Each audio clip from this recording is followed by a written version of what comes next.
and welcome to Light for Life. If you are returning to our channel, thank you. We value and appreciate you.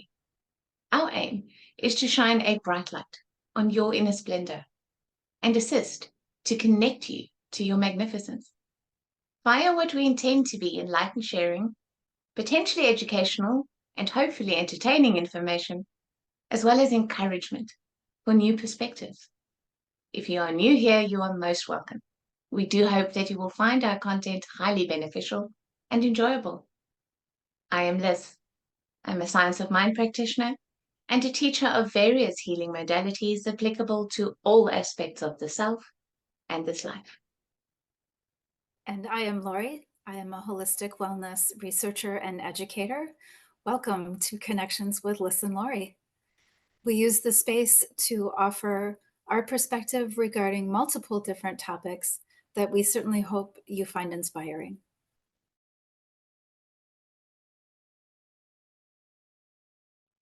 Today, Lori and I are going to be discussing trauma. Very big and very important topic. What is trauma exactly? And how does it differ from simply having had a very bad experience?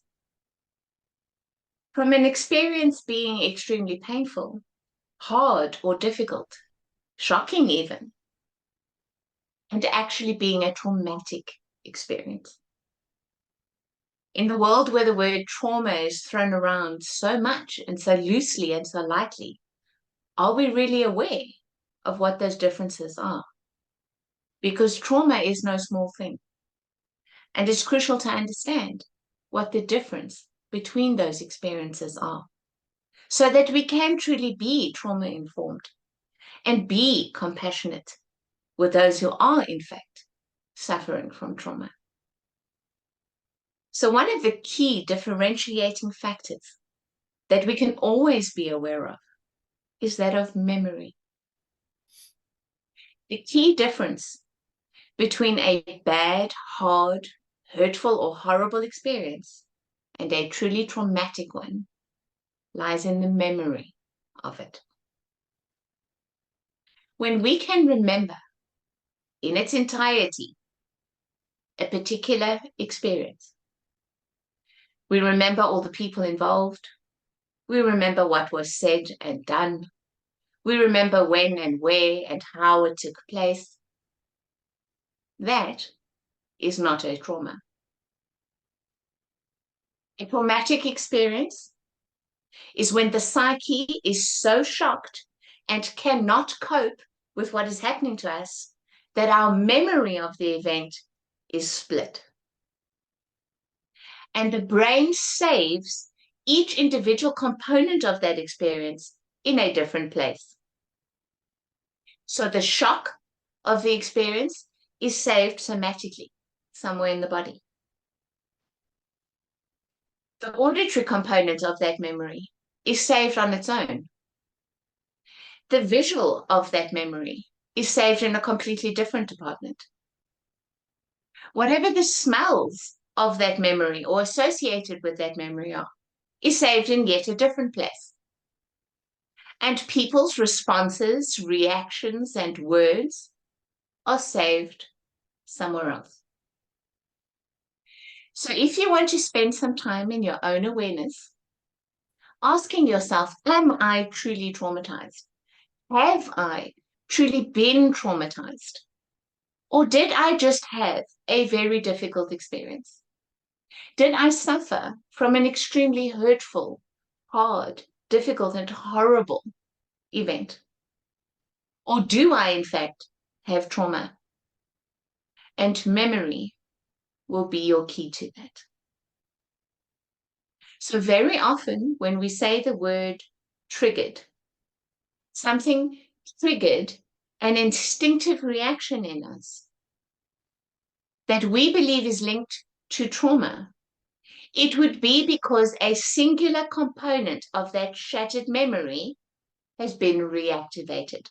So, for example, a certain fragrance can trigger a memory of how that scent was linked to a trauma that has been buried and split apart in the psyche.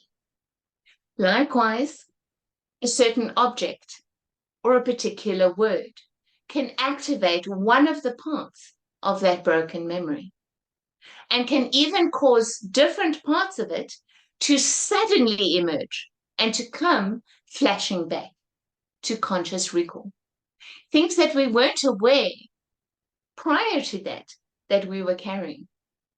And that is what is called a flashback and is one of the signs of, in fact, having traumatic experience. So that's my introduction, Laurie. Not sure what you'd like to comment about that. This is one of the topics that really hit home. What a beautiful explanation for people who are very likely wondering, you know, what did I experience? What was that? Or to better understand that the experience that they had really left a mark, so to speak. Oh, that was just really beautiful, because I couldn't help but think when I was a kid and I did have a very disruptive experience, I sure would have found that helpful. To, you know, at the risk of getting a little too personal here, I did have a time when I had a very traumatic experience, and I can completely relate to not remembering what was said, not really remembering faces at all, not remembering anything other than my dad's response, because I had already split at that point, and I didn't, you know, again, I was very young and I didn't understand what happened, but I did experience that body's reaction of self-protection, that at all costs our bodies will protect us, right? But so will our psyche. And as a method of that protection, we can split or dissociate, right? And I just remember being almost like I was up in the corner of the room looking down at the event. And it was so very bizarre to me, because not only was I experiencing this really intense situation, now I've dissociated. And it was, for me, it was almost like a double shock, because I didn't understand my response to the shock. And you know, at the time I was so young, I was only 13, and, you know, now fast forward, now we're in our mid-50s. There just weren't a lot of tools to help people understand what it is that we go through when we do have a shock to our system. There weren't a lot of professionals, that what we now call trauma specialists or trauma and grief counselors. They just weren't a thing then. What's beautiful that has occurred over that time frame is that people are better understanding shock and trauma, and what, not only what they do to the body, but what they do to the mind. Of course, we think PTSD is reserved for soldiers, but it's simply not true. People who are in really graphic accidents can have PTSD. People can have all different kinds of experiences and still have shock and trauma and flashbacks. And over an extended period of time, I can speak firsthand, that they can really do a number on your life. They can really do a number on your body. These experiences can really have such a significant impact. It's almost without words, in a way, what a huge impact it can have. And the one thing, if I could stress something that is imperative, is if you even remotely think that you are struggling with some kind of trauma, please seek help.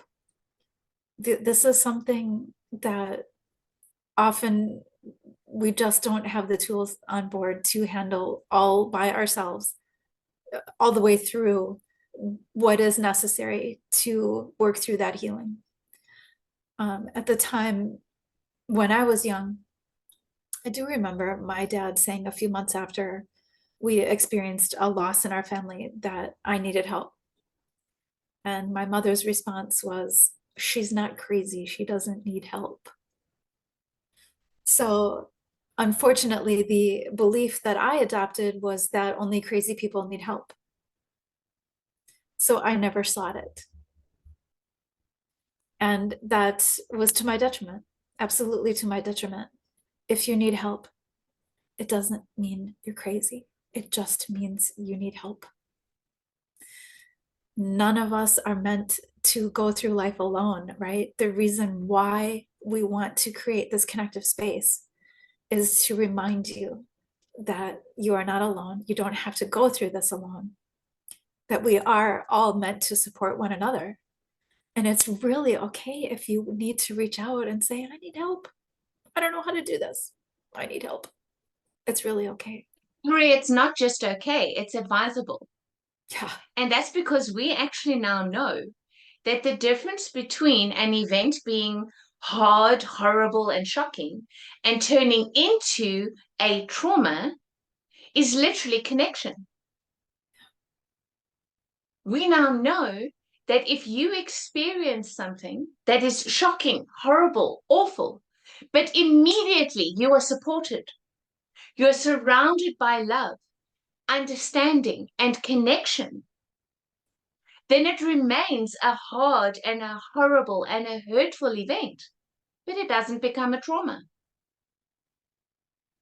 It transfers into a trauma that we don't know how to process when there's isolation, when there's silence, and we internalize shame.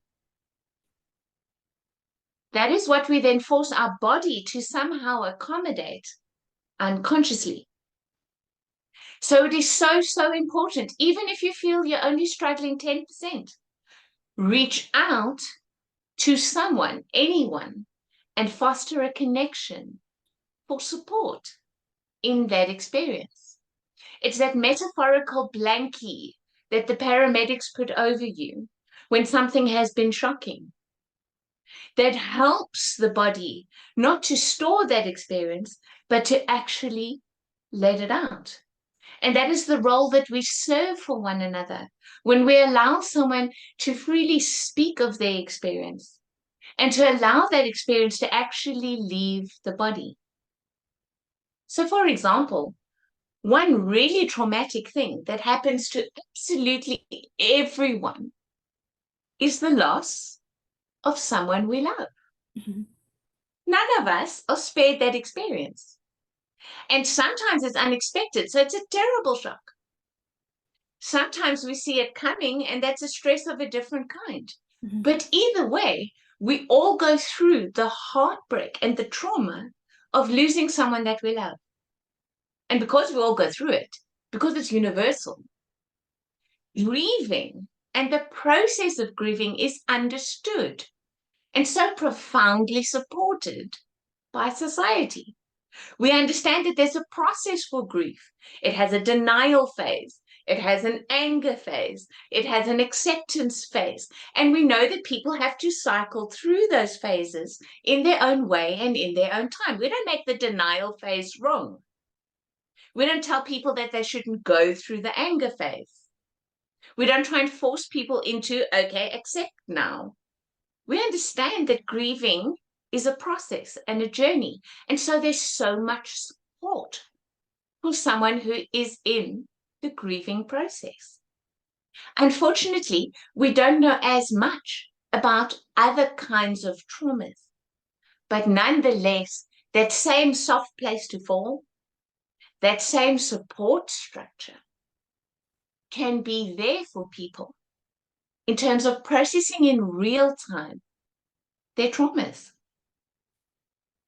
Because that's the difference between something that was just hard and horrible and hurtful and difficult and something that's a trauma. The one requires emotional processing. The one requires forgiveness. The one requires release. The other requires connection and support. So that is what we can offer one another. In a world where, face it, trauma is more and more and more common. Mm-hmm. And so while, yes, PTSD is a single, isolated event that might have taken place over a period of time, as in a protracted war, but complex PTSD is a million little traumas that went on for a very long time without connection and support. So abusive relationships or really, really hard and horrible circumstances. Living with a person who is an addict, for example, who might not physically abuse you, but the psychological torture of not being in a safe space. It is not to be played with to be suffering from either PTSD or CPTSD, because when those flashbacks come, when the resultant anxiety, depression, self-doubt come, we need an open heart and we need a willing ear. And we need to be able to allow that to leave our bodies. It's not something that we can process one way. We need to bring all the disciplines to play. But very, very often, people who are stuck in a trauma response really don't even feel like they're in their body. So getting back in touch with the body and allowing that energy to flow, whether that's through gentle massage or energy flowing exercises like yoga or Tai Chi, something gentle that allows for that reconnection with the body and allows the energy to flow through the body while simultaneously permitting an emotional release. And people release differently. Some people want to talk it out. Some people want to cry it out. There's no right or wrong, but it must out. The experience cannot remain trapped in the body. I think one of the biggest mistakes that we make when we go through a situation is we shut down. We keep it to ourselves. We clamp it off. I don't know that a lot of people are comfort in their own grief, and therefore they don't want to burden others with their grief. So it doesn't really go anywhere. It doesn't really get a chance to move, like you're saying. It doesn't get a chance to flow. It simply gets stuck.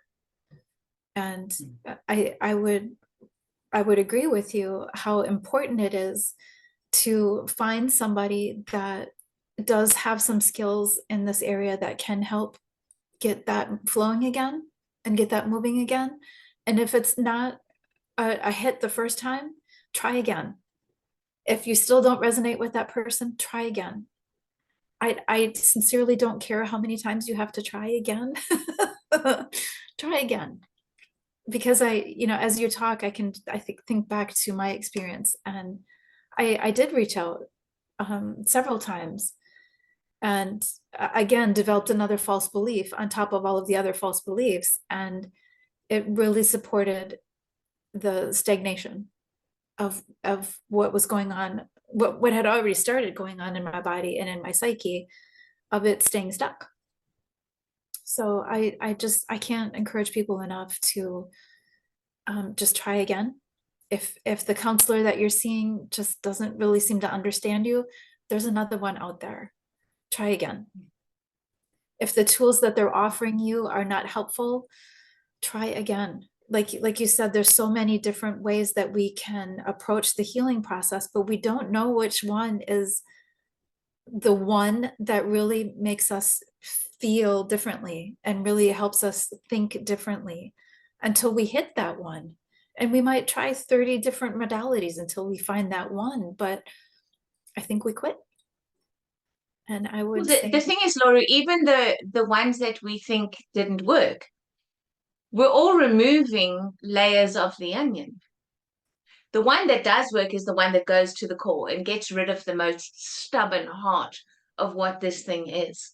But everything we do is getting us closer to that core.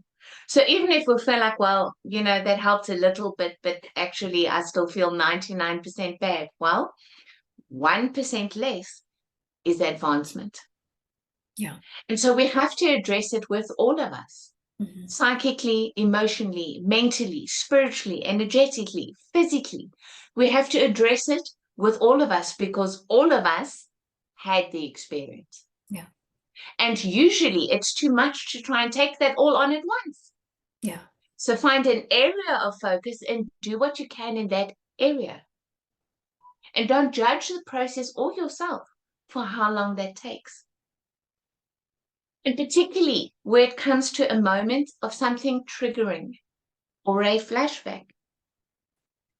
I can't recommend enough that people look up a wonderful content creator called Richard Grannon. He specializes in overcoming narcissistic abuse, but he has an absolutely wonderful hand mnemonic that he teaches in one of his systems called Fortress. And it is so simplistic and so easy to do and so profoundly helpful, particularly for trauma responses like triggering and like flashbacks. And that is literally just to tell yourself, and this is me putting this in my own words, so please go to Richard's channel for the original of this.